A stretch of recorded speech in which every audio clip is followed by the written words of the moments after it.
Inti dari pandangan seorang sufi dalam menyikapi realitas adalah pemahaman akan tauhid al-afal, yakni mengesahkan Allah dalam segala perbuatan dan kejadian.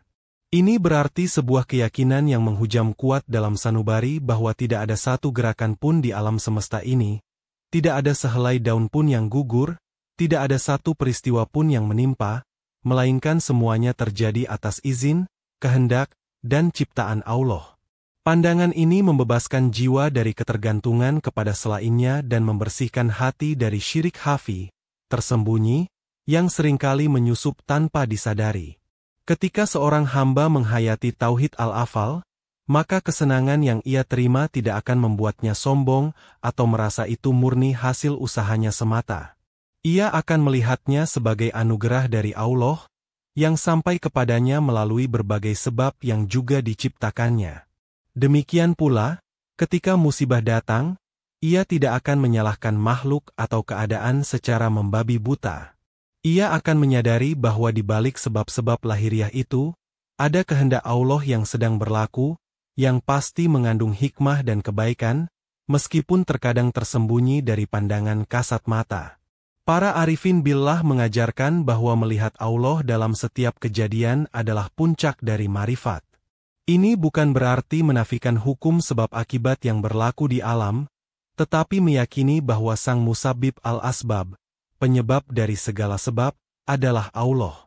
Seperti seorang penulis yang menggunakan pena untuk menulis, maka yang hakikatnya menulis adalah sang penulis, bukan pena itu sendiri. Pena hanyalah alat. Begitu pula makhluk dan segala peristiwa di dunia ini, hanyalah pena-pena dalam genggaman takdir Allah. Dengan kesadaran ini, hati seorang hamba akan merasakan ketenangan yang luar biasa. Ia tidak lagi mudah terombang-ambing oleh pasang surutnya kehidupan duniawi. Pujian tidak membuatnya terbang, celaan tidak membuatnya tumbang. Sebab, pandangannya senantiasa tertuju kepada Sang Penggerak sejati. Inilah buah dari menatap ke dalam diri dan menemukan jejak keesaan Allah dalam setiap denyut nadi kehidupan. Senantiasa menatap ke dalam diri adalah sebuah ajakan untuk menjadikan diri sendiri sebagai objek kontemplasi utama.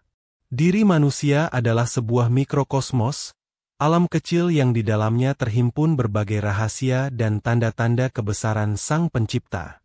Allah berfirman, dan di bumi itu terdapat tanda-tanda kekuasaan Allah bagi orang-orang yang yakin, dan juga pada dirimu sendiri. Maka apakah kamu tidak memperhatikan? Ayat ini menjadi landasan kuat mengapa introspeksi diri menjadi begitu penting dalam perjalanan spiritual. Ketika seorang hamba menatap ke dalam dirinya saat menerima kesenangan, ia akan menemukan betapa banyak nikmat Allah yang seringkali terlupakan. Kesehatan, kesempatan, hidayah iman, dan berbagai karunia tak terhitung lainnya. Perenungan ini akan melahirkan rasa syukur yang mendalam dan menjauhkan diri dari sifat kufur nikmat. Ia akan bertanya pada dirinya, layakkah aku menerima semua ini? Amal apa yang telah kulakukan sehingga Allah begitu pemurah padaku? Pertanyaan ini akan mendorongnya untuk semakin meningkatkan kualitas ibadah dan ketaatannya. Sebaliknya, saat kesedihan atau musibah menimpa, menatap ke dalam diri menjadi sarana untuk muhasabah. Seorang hamba akan mencoba menelusuri jejak-jejak kesalahannya, dosa-dosa yang mungkin telah dilakukan, baik yang disadari maupun tidak. Mungkin ada hak orang lain yang terabaikan, ada amanah yang tidak ditunaikan, atau ada kelalaian dalam mengingat Allah. Proses introspeksi ini bukanlah untuk menghakimi diri hingga putus asa, melainkan untuk menemukan titik lemah yang perlu diperbaiki dan membuka pintu taubat serta istighfar. Diri ini laksana cermin. Jika ia bersih dan jernih, ia akan mampu memantulkan cahaya hikmah ilahi dari setiap kejadian. Namun, jika ia kotor dan berdebu oleh dosa dan kelalaian, maka pantulan itu akan buram dan sulit ditangkap maknanya. Oleh karena itu, senantiasa menatap ke dalam diri adalah juga upaya untuk terus membersihkan cermin hati, agar ia senantiasa siap menerima pancaran cahaya petunjuk dari Allah.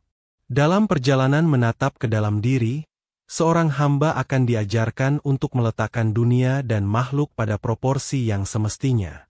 Jangan terlalu berfokus pada makhluk atau hal duniawi yang sebenarnya hanya perantara saja.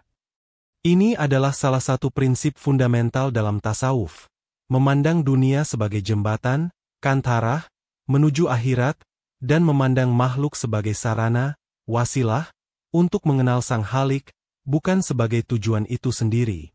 Ketika hati terlalu terpaut pada gemerlap dunia, harta, tahta, dan segala kesenangan fana, maka pandangan batin akan terhijab dari melihat hakikat yang lebih tinggi. Kesenangan duniawi yang dikejar secara berlebihan akan menjadi belenggu yang membebani jiwa dan melalaikannya dari tujuan penciptaan yang sesungguhnya. Seorang hamba yang arif akan menggunakan dunia sekadar untuk memenuhi kebutuhannya dalam beribadah dan menebar manfaat, tanpa membiarkan hatinya dikuasai oleh cinta dunia, hubbud dunya. Demikian pula halnya dengan makhluk. Manusia adalah makhluk sosial yang saling berinteraksi dan membutuhkan satu sama lain. Namun, ketergantungan hati yang berlebihan kepada makhluk, mengharapkan pujian, pengakuan, atau pertolongan dari mereka melebihi pengharapan kepada Allah, adalah bentuk lain dari hijab.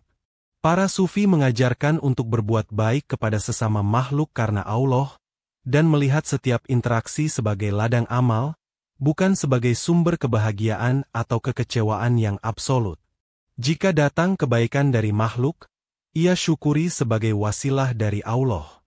Jika datang keburukan, ia kembalikan urusannya kepada Allah. Dengan memahami bahwa dunia dan makhluk hanyalah perantara, seorang hamba akan lebih mudah melepaskan diri dari kekecewaan ketika harapannya kepada mereka tidak terwujud. Fokusnya akan senantiasa tertuju kepada Allah, Sang sumber segala kebaikan dan pemilik segala urusan. Hatinya akan merdeka dari perbudakan selainnya, dan ia akan menemukan kedamaian sejati dalam bersandar hanya kepada Allah. Inilah buah dari pandangan yang jernih, yang lahir dari kedalaman menatap diri dan hakikat semesta. Jalan menuju kebijaksanaan sejati adalah melalui tafakur, kontemplasi, dan muhasabah, introspeksi. Keduanya adalah dua sayap yang membawa seorang salik terbang menuju pemahaman yang lebih dalam tentang diri, alam semesta, dan Sang Pencipta. Tanpa tafakur dan muhasabah, perjalanan ruhani akan kehilangan arah dan kedalaman, terjebak dalam ritualisme lahiriah semata. Tafakur adalah perenungan mendalam atas makna di balik setiap kejadian, baik yang menyenangkan maupun yang menyedihkan. Seorang hamba yang bertafakur akan mencoba membaca pesan-pesan ilahi yang tersirat di dalamnya. Ia merenungkan, apa hikmah di balik peristiwa ini? Pelajaran apa yang ingin Allah sampaikan kepadaku melalui kejadian ini?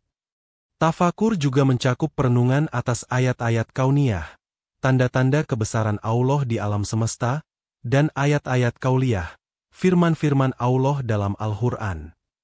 Sebagaimana sering diungkapkan, tafakur sesaat lebih baik daripada ibadah setahun yang tanpa perenungan. Sementara itu, muhasabah adalah proses evaluasi diri yang jujur dan berkelanjutan. Seorang hamba menghisab dirinya sendiri sebelum ia dihisab di hari kemudian. Ia meninjau kembali amal perbuatannya, niat di balik setiap tindakannya, serta lintasan-lintasan hati yang mungkin luput dari perhatian. Renungkan apa sajakah sebelumnya yang telah dilakukan dan terjadi sebelumnya. Muhasabah membantu seorang hamba mengenali kekurangan dan kelebihannya, dosa-dosa yang perlu ditaubati, serta potensi kebaikan yang perlu ditingkatkan. Kombinasi antara tafakur dan muhasabah akan melahirkan kebijaksanaan dalam diri seorang hamba. Ia tidak akan mudah terombang-ambing oleh situasi, karena ia memiliki kemampuan untuk melihat jauh ke depan, hal-hal yang akan terjadi selanjutnya, berdasarkan pemahamannya atas sunnatullah dan janji-janji Allah. Ia akan menjadi pribadi yang lebih hati-hati dalam bertindak, lebih bijak dalam mengambil keputusan, dan lebih tenang dalam menghadapi segala gejolak kehidupan, karena setiap langkahnya didasari oleh perenungan yang mendalam dan kesadaran diri yang jernih. Sebuah kaidah universal, Keburukan akan mengundang kerisauan dan kesedihan, sedangkan kebaikan akan mengundang kedamaian dan ketentraman. Ini adalah sunatullah, hukum alam spiritual yang berlaku bagi siapa saja, tanpa memandang status sosial atau latar belakang. Hati manusia diciptakan dengan fitrah untuk cenderung kepada kebaikan. Ketika fitrah ini dipenuhi, maka ia akan merasakan ketenangan.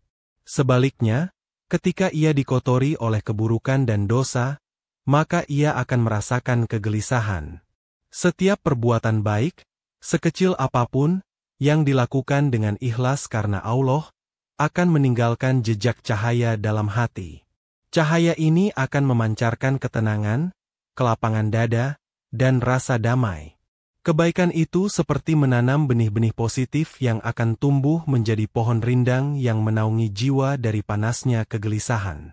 Seorang hamba yang gemar berbuat baik akan merasakan manisnya iman dan kedekatan dengan Allah, yang merupakan sumber segala ketentraman. Sebaliknya, setiap perbuatan buruk dan maksiat akan meninggalkan noda hitam dalam hati. Noda-noda ini, jika tidak segera dibersihkan dengan taubat dan istighfar, akan semakin menumpuk dan menggelapkan hati. Hati yang gelap akan mudah merasa sempit, cemas, risau, dan jauh dari kedamaian. Keburukan itu seperti racun yang perlahan-lahan merusak kesehatan ruhani, menimbulkan berbagai penyakit hati seperti iri, dengki, sombong, dan was-was. Inilah mengapa Rasulullah bersabda bahwa dosa adalah apa yang membuat hatimu gelisah. Dengan senantiasa menatap ke dalam diri, seorang hamba akan lebih peka terhadap jejak-jejak amal ini dalam hatinya. Ketika ia merasakan kerisauan, ia akan segera mencari keburukan apa yang telah kulakukan. Dan ketika ia merasakan kedamaian, ia akan bersyukur, kebaikan apa yang telah Allah mudahkan untuk kulakukan.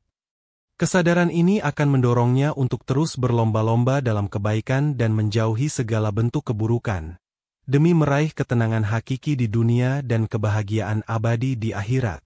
Dalam perjalanan hidup, tak seorang pun luput dari ujian dan musibah, sekecil apapun itu.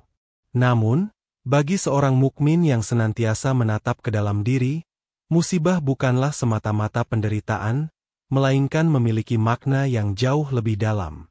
Sebagaimana sabda Rasulullah yang dikutip, tidaklah seseorang walaupun hanya tertusuk duri saja, namun akan dihapuskan dosanya. Hadis ini membuka tabir hikmah di balik setiap kesulitan yang menimpa. Ia adalah kafarah, penghapus dosa-dosa. Ini adalah bentuk kasih sayang Allah yang tak terhingga kepada hamba-hambanya. Daripada membiarkan dosa-dosa menumpuk hingga memberatkan timbangan di akhirat, Allah dengan rahmat-Nya memberikan pembersihan di dunia melalui berbagai ujian dan kesulitan. Rasa sakit akibat tertusuk duri, kesedihan karena kehilangan, atau kesulitan dalam menghadapi tantangan hidup, semua itu jika dihadapi dengan kesabaran dan ridho, akan menjadi sarana penggugur dosa dan peninggi derajat di sisi Allah. Lebih dari itu, musibah juga bisa menjadi panggilan kasih sayang dari Allah. Terkadang, ketika seorang hamba terlalu asyik dengan dunia dan mulai lalai dari mengingatnya, Allah mengirimkan sentilan berupa ujian agar ia kembali tersadar dan mendekat kepadanya. Musibah dapat melunakkan hati yang keras, menumbuhkan rasa rendah diri di hadapan keagungan Allah, dan mendorong seorang hamba untuk lebih banyak berdoa, berzikir, dan memohon pertolongannya.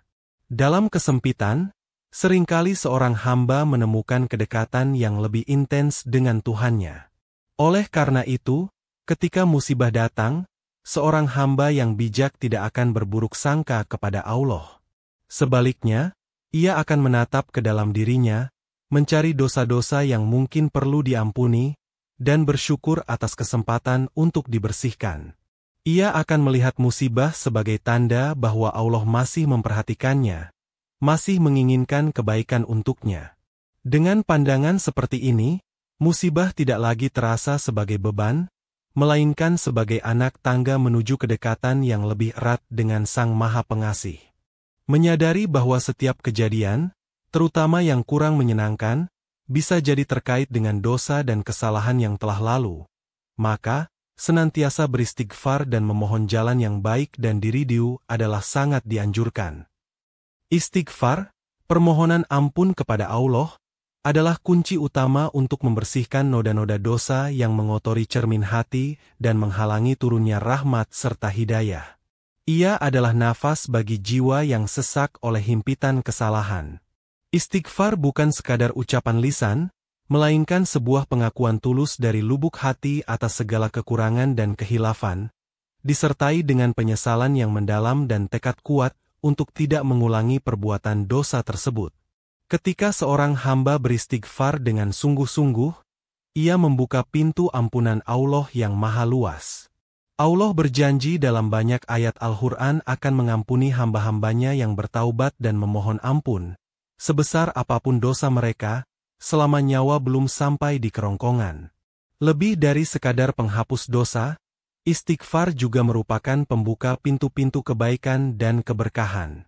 Sebagaimana dikisahkan dalam Al-Quran tentang Nabi Nuh yang menyeru kaumnya untuk beristighfar, maka Allah akan menurunkan hujan yang lebat, memperbanyak harta dan anak-anak, serta menganugerahkan kebun-kebun dan sungai-sungai.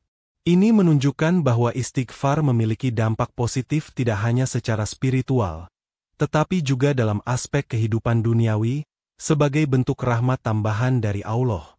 Maka, seorang hamba yang senantiasa menatap ke dalam dirinya dan menemukan jejak-jejak kesalahan, tidak akan berputus asa. Ia tahu bahwa gerbang ampunan Allah senantiasa terbuka lebar. Dengan memperbanyak istighfar, ia membersihkan jalannya dari penghalang-penghalang dosa, sehingga ia lebih siap menerima hidayah, taufik, dan segala bentuk kebaikan yang datangnya semata-mata dari Allah. Istighfar adalah wujud kerendahan hati seorang hamba di hadapan Tuhannya, mengakui kelemahan diri dan senantiasa bergantung pada kasih sayangnya. Pentingnya istighfar dan permohonan jalan yang baik dengan diwajibkannya surah Al-Fatihah dalam sholat adalah sebuah pemahaman yang sangat mendalam. Al-Fatihah, Ummul Quran, adalah intisari dari seluruh ajaran Islam.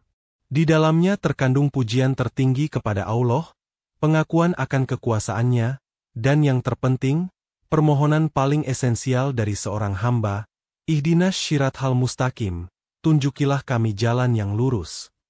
Permohonan hidayah menuju jalan yang lurus ini mencakup segala aspek kehidupan.